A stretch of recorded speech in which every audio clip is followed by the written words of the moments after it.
Siamo molto contenti di partecipare a questo evento perché è molto ben organizzata, ci sono tantissimi curiosi, tantissimi appassionati, che l'Anarchica è un po' la birra che più ha avuto successo tra le nostre perché è una birra abbastanza, come dire, ruffiana, nel senso che comunque pur essendo molto leggera ha tantissimi profumi e un corpo abbastanza presente.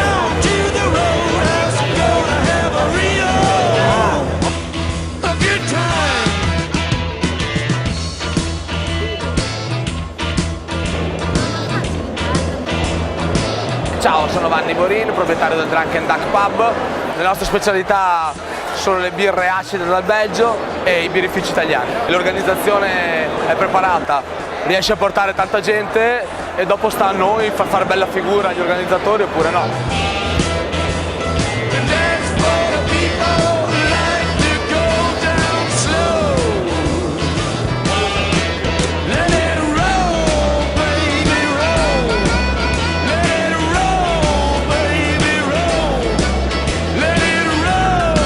Noi siamo del birrificio della Granda di Lagnasco, che è provincia di Cuneo.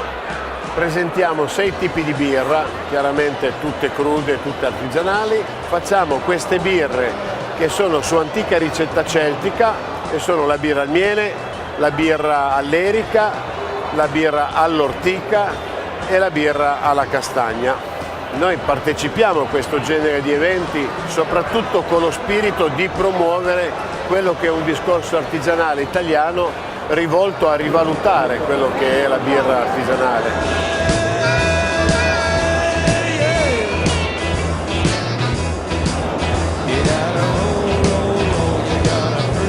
Abbiamo cercato di portare nello specifico qua soluzioni anche più divertenti che raccolgono l'interesse del pubblico. Una spillatura a pompa, la spillatura di una stout in carboazoto, ma di questa fiera posso solo parlare bene. A livello di pubblicità, di comunicazione spingono tantissimo e si vede, cioè il numero di persone, c'è la fila dietro il bancone da ore, sono solo le 9:30, sembra notte fonda.